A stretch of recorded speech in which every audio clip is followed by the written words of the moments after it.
So today we will be discussing the 9th chapter. Earlier in the Bhagavad Gita, knowledge concerning the difference between the soul and the body was described as confidential knowledge. In this 9th chapter, Krishna is going to explain what is the most confidential knowledge. What is this most confidential knowledge? It is pure devotional service. In the previous chapter, Lord Krishna had said that he is attained only by pure devotional service. Therefore, in this chapter, Krishna will describe pure devotional service in detail. Arjuna is not envious of Krishna, which is why Arjuna is qualified to hear about this most confidential knowledge. Krishna describes this knowledge as the king of education and the most secret of all secrets. It is the purest knowledge because it gives direct perception of the self by realization. It is the perfection of religion. It is everlasting and it is joyfully performed. Further on, Krishna says, those who are not faithful on the path of devotional service, they cannot attain Krishna. Therefore, such people who are faithless, they return to the path of birth and death in this world.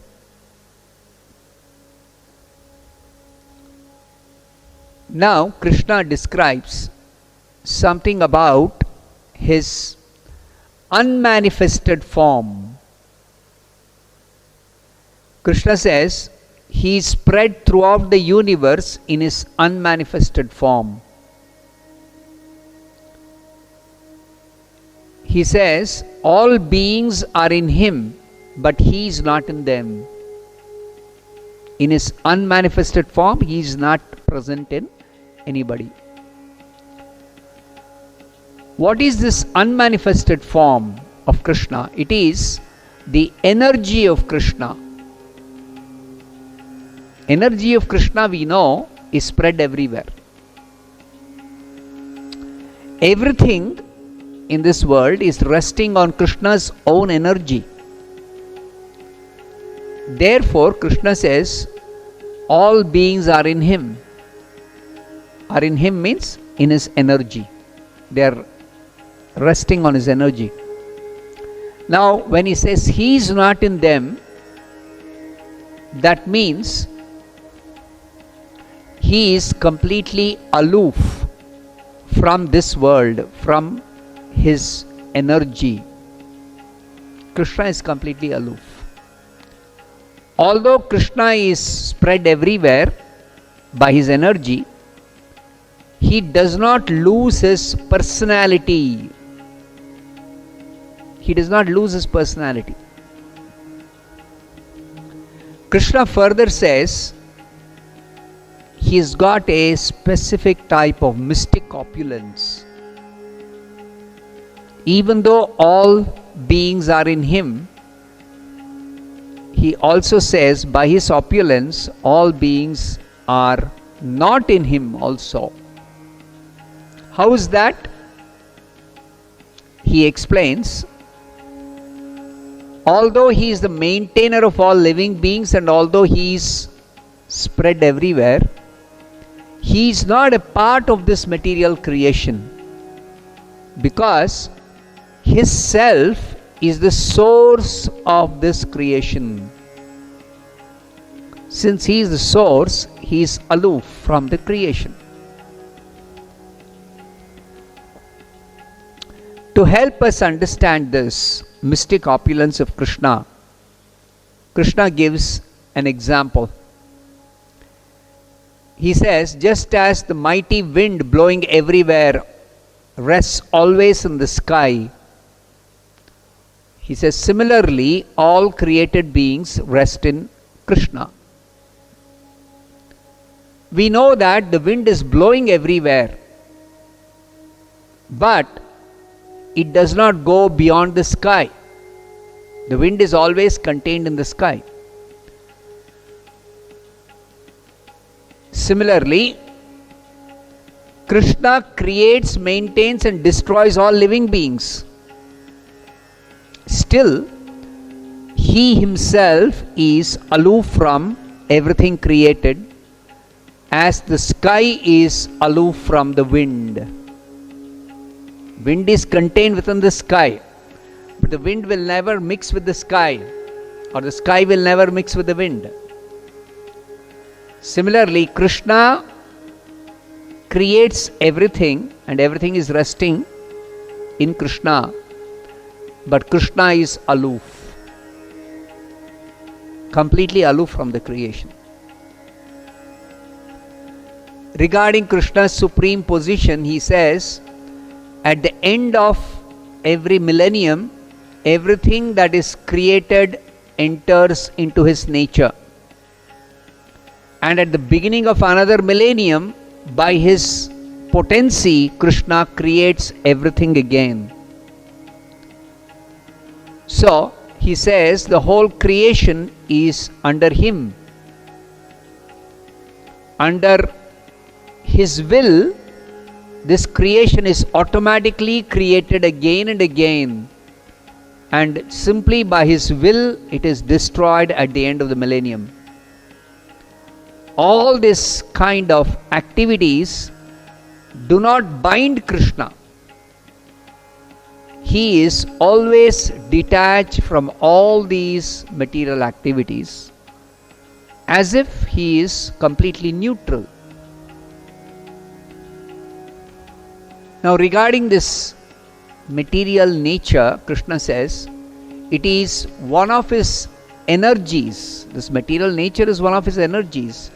It is working completely according to his direction. Under its own rule, this material world is created and destroyed again and again and again and again. Even though Krishna is completely aloof from this material world, still he remains the supreme director of this entire material creation. This is Krishna's opulence, actually. Next, Krishna compares those who do not surrender to him with those who surrender to him. He says, foolish people, they deride Krishna when he comes in his human form to this world. They do not know Krishna's transcendental nature and his supreme control over everything. So such people who deride Krishna, they think he is another ordinary person. They are completely bewildered, actually, and they are attracted by demoniac and atheistic views. In such a condition, their hopes for liberation, their pious activities, and their culture of knowledge are all defeated. Then Krishna describes those who are not deluded, those who are not bewildered. He describes them as great souls. Those who are not bewildered or deluded, he describes they are great souls. And they are always under the protection of Krishna's divine nature, spiritual nature. They are fully engaged in devotional service because they know Krishna is the Supreme Lord and he is the original personality who is inexhaustible. Now, how is it that these great souls are under the protection of the spiritual nature? How is it possible? So Srila Prabhupada explains, these great souls, they surrender to Krishna. As soon as they surrender to Krishna, they are freed from the control of material nature. And consequently, they come under the guidance of Krishna's spiritual nature. Now, what are the activities of these great souls under the guidance of the devotional or spiritual nature? What do? Krishna describes their activities as they are always chanting Krishna's glories. They endeavor with great determination to serve Krishna. They bow down to Krishna always. And these great souls always worship Krishna with devotion. 4 specific activities about these great souls are being described by Krishna here. Now, moment we say glorification, one can only glorify a person. It is not possible to glorify something impersonal. So, Srila Prabhupada says, the impersonalists, or those who worship the formless Brahman, they do not come in the category of great souls. So Krishna describes about these impersonalists by stating that there are others who are engaging in sacrifice by cultivating knowledge. Such people, they are of 3 kinds. All those who cultivate knowledge by performing sacrifice. The first category of such people are described, those who worship the Supreme as one without a second. Then there are people, second category of people, who worship the Supreme as diverse in many. And the third category of people worship the Supreme as the universal form.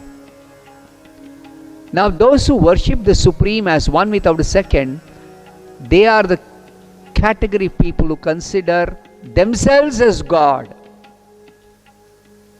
They think they are God, or they think they are one with God. Those who worship the Supreme as diverse in many, the second category, they consider the various devatas to be different forms of God.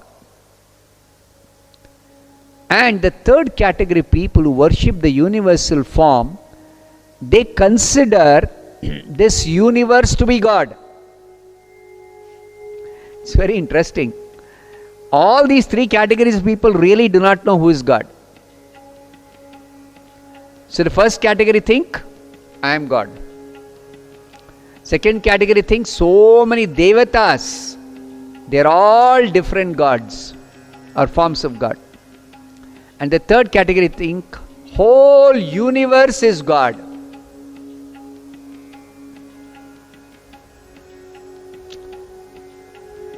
Now Krishna says all these people actually are indirectly worshipping Him, not directly worshipping Him. Some sense of God consciousness is there, but they don't exactly know who is God. Then Krishna goes on to describe. Now remember, Krishna is revealing the most confidential knowledge, which is knowledge about Himself. He says, Krishna says, that He is the only object of worship for everyone in the entire creation. How is that? How can we understand this? Krishna says, actually, in all sacrifices, Krishna is the ritual, He is the offering, He is the healing herb, He is the transcendental chant, He is the butter, He is the fire. Every aspect of the sacrifice is Krishna. But people do not know this. Then further Krishna says, all studies of the Vedas are meant for knowing Krishna only. All Vedic mantras, they begin with Om. And what is this Om? Om is a spiritual sound and Om is Krishna. Also, Krishna is the goal, the master, the witness, the refuge, the dearmost friend, the creation, the destruction, the basis of everything and the resting place. Therefore, Krishna is the eternal cause of all causes.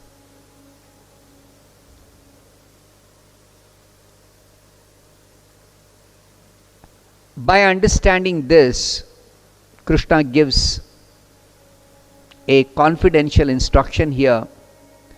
Best is to directly approach Krishna and worship Him in His original form, for that will save lot of time and energy. Now, Krishna only is the one who controls heat, who controls rain, who controls drought. Krishna is immortality and death. Krishna is both matter and spirit. Therefore, in the advanced stage of Krishna consciousness, a devotee does not make any distinctions between different manifestations in this world. The advanced devotee sees Krishna in everything. Now, Krishna describes one category of people who study the Vedas and try to elevate themselves to the heavenly planets. Why do they do so?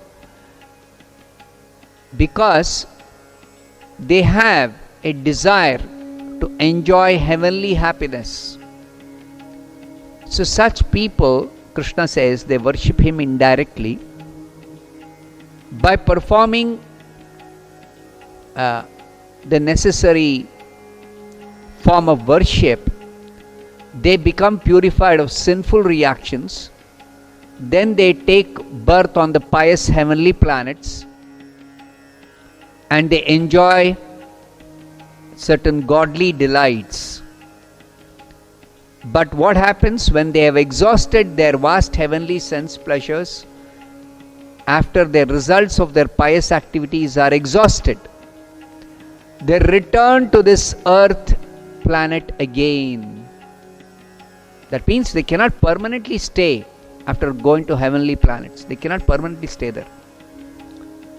Therefore, Krishna says, those who seek a higher grade of enjoyment in the heavenly planets by following the principles of the three Vedas, they achieve only repeated birth and death. But in contrast to those people who study the three Vedas and try to get some heavenly pleasures, Krishna says, those devotees who worship Krishna with exclusive devotion, meditating on His transcendental form, such devotees, to them, Krishna says, He carries what they lack and preserves what they have. That means such devotees are progressive. They keep on making progress till ultimately they reach Krishna's personal abode. Krishna also says, those who are devotees of other gods means other devatas, and who worship these devatas with faith, actually are worshipping Krishna only, but they are doing so in a wrong way. Why? Why does Krishna say that? Because It is Krishna only who is the enjoyer and master of all sacrifices. This was explained by Krishna in the 5th chapter also.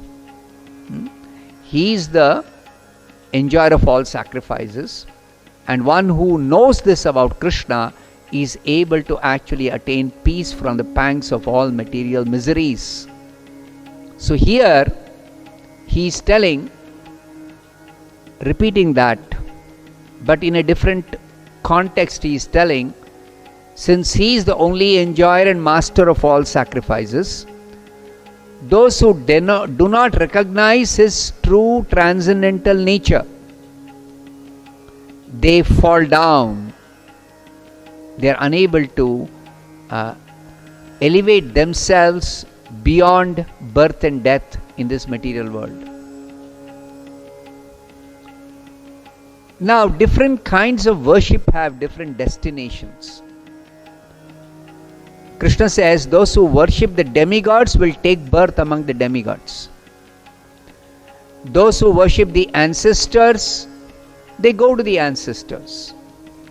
Those who worship ghosts and spirits will take birth among such beings. And finally he says those who worship Krishna will be promoted to Krishna's personal abode and will live with Krishna. Therefore, Krishna specifically describes worship of his transcendental form. He says, if one offers me with love and devotion a leaf, a flower, a fruit, or little water, I will accept it.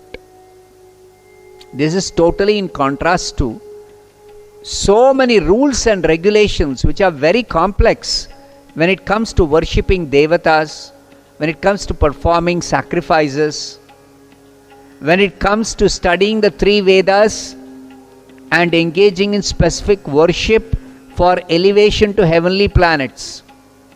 All those are very, very complicated. Only worship of Krishna is very, very simple. Krishna does not demand many things. He is just asking, as a token of your love for me, you may offer me just one leaf, or just one flower, or just one fruit, or a little water. So Srila Prabhupada says, even the poorest man in any part of the world can worship Krishna. But that is not possible as regards worship of some other personality. Only worship of Krishna is this simple. Because in worshipping Krishna, what is important is the devotion of the worshipper. It is the devotion which is important, not the article which is being offered. Further, Krishna says about worshipping him, whatever you do, he is instructing Arjuna, and through Arjuna all of us, whatever you do, whatever activity or work you do, whatever you eat, whatever you offer or give away in terms of giving charity, whatever austerities you perform, do all of that as an offering to me. Because ultimately we should understand we have a specific relationship with Krishna. Earlier, as I had mentioned once, complete self-realization means knowing who I am, who is Krishna, and what is my relationship with Krishna. So I am spirit soul, Krishna is a supreme spirit, and I have a relationship with Krishna. I means here every one of us, each one of us. So in this world we have forgotten ourselves, We have forgotten Krishna, and obviously we have forgotten our relationship with Krishna also.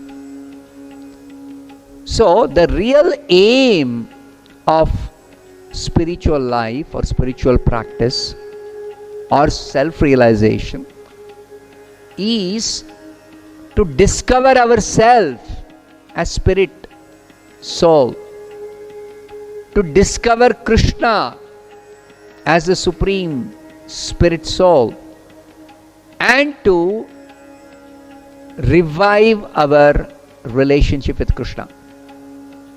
So that revival of relationship happens when we do everything in connection with Krishna, just for the sake of helping us to revive our relationship. Krishna is telling, do everything as an offering to me. It is not that Krishna is in need of anything from us. No. He is full in himself. He is complete in himself. He is the unlimited Lord. He is the one who supplies everything to everyone else.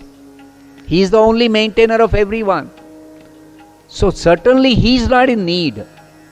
So when he says, you make an offering to me, it is for our benefit, so that we can revive our relationship with him. This has to be understood. Further, Krishna says, in this way, by doing everything as an offering to Krishna, and doing such offering with devotion, in this way you will be freed from bondage to work and its auspicious and inauspicious results. As was explained in the chapter on Karma Yoga, in this world, every action generally which people do, any activity, it has got some reaction, and that reaction binds us to this world. So it is explained in that third chapter that work should be done as sacrifice to Vishnu if we want to become free from bondage. So that same knowledge Krishna is giving as a confidential knowledge, instead of getting into complicated way of doing different types of sacrifices. You can simply do a simple offering to Krishna, directly offer to Krishna, just one leaf or flower, and simply by doing this you become free from all bondage. You have no more reactions from any work. In this principle of renunciation, if you fix your mind upon me, you will be liberated and you will come to me. See what Krishna is promising in this particular description of the most confidential knowledge. Simply by making an offering in devotion to Krishna, one is able to become attracted to Krishna. How can the mind be fixed on Krishna? When one gets attracted to Krishna, we should always remember Krishna is supremely attractive. The name Krishna itself, what does the name Krishna mean? Of course, there are many meanings to this name. It's a very significant word, Krishna.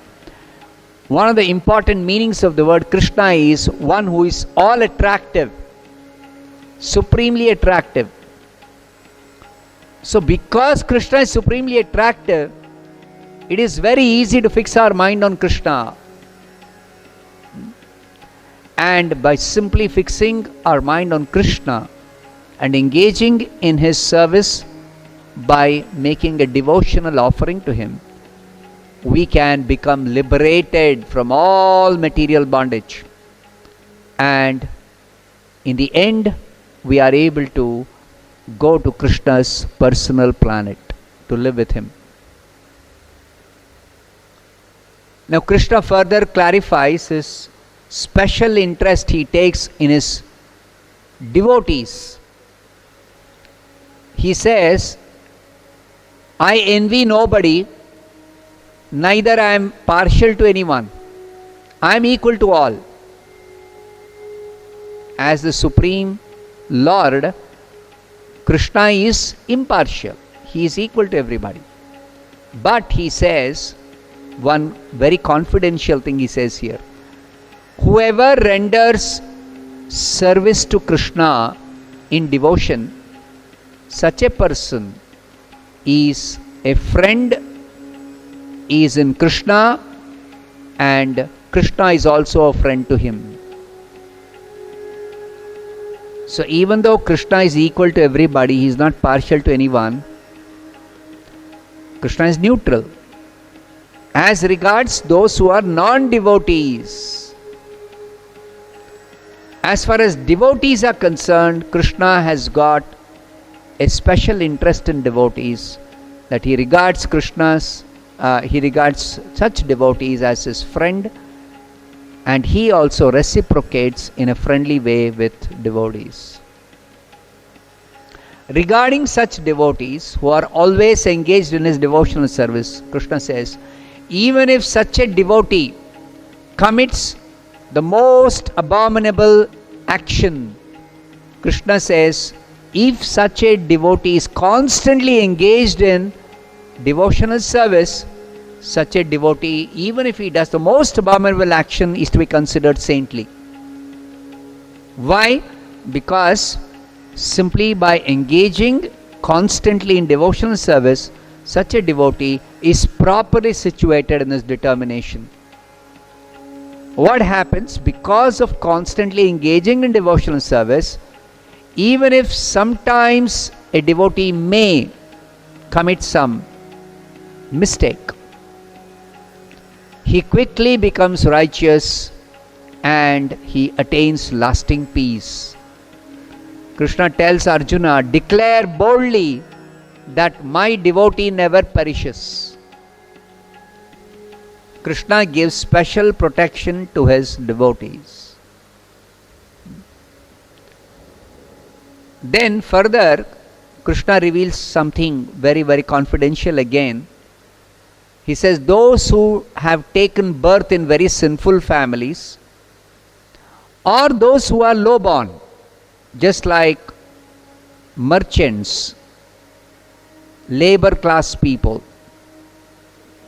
or even women, anybody, those of even lower birth, those even born in a sinful background, doesn't matter. If they take shelter of Krishna, they can also attain the highest perfection of going to Krishna's personal abode, never to take birth again in this world. Generally, in the scriptures it is said, one has to gradually elevate oneself.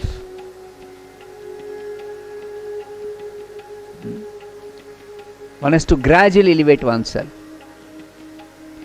But if somebody is fortunate to take up devotional service to Krishna under the guidance of an expert devotee spiritual master, then there is no question of gradually elevating oneself.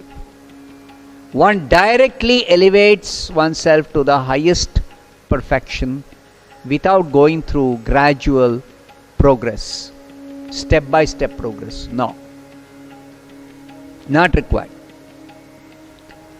So Krishna encourages Arjuna to engage in pure devotional service by saying, how much greater are the righteous Brahmanas, the devotees, the saintly kings. Therefore, having come to this temporary miserable world, Krishna tells Arjuna, engage in my loving service. And how to do that? Particularly he says, always think of me, become my devotee, offer your obeisances to me, and worship me. 4 things he says specifically. Being completely absorbed in me, surely you will come to me. Now, throughout the Bhagavad Gita, one common theme is there, that our ultimate goal should be to go to Krishna's personal abode. Actually, this is the secret that is revealed in Bhagavad Gita also, that we don't belong to this world. We belong to Krishna, Krishna's personal abode. So therefore, even though one may adopt some other process of yoga other than bhakti yoga, or somebody may follow some other path of practice of spiritual life, it doesn't matter. The highest perfection is to elevate oneself to Krishna's personal abode. This is the secret that Krishna is revealing in the Bhagavad Gita, particularly in this chapter. In the 8th chapter, he had spoken about his abode is attainable only by pure devotional service. So therefore, in this chapter, Krishna has particularly described pure devotional service. Now, pure devotional service is very rare, but by coming in contact with a pure devotee, under the expert guidance of a pure devotee, anyone can begin pure devotional service and perfect themselves in one lifetime. This is the special thing about pure devotional service. So, therefore, Krishna concludes this chapter by giving this instruction about pure devotional service. Pure devotional service involves 4 things. Always thinking of Krishna. Now, always thinking of Krishna was explained in the previous chapter as always chanting Hare Krishna. That is what is taught by Sri Chaitanya Mahaprabhu. In this age, to become devotee of Krishna, by constantly thinking of Krishna, what should we do? We should constantly practice chanting Hare Krishna, Krishna Krishna, Hare Hare, Hare Rama, Rama Rama, Hare Hare. Simply by doing this, we can become devotees of Krishna. Then we can worship Krishna, and we can offer our respects or obeisances to Krishna. In this way, by engaging in pure devotional service, we can become completely absorbed in Krishna consciousness, and eventually we can return to Krishna. That is the highest perfection to be achieved. So I'll stop here. Srimad Bhagavad Gita ki jai, Srila Prabhupada ki jai.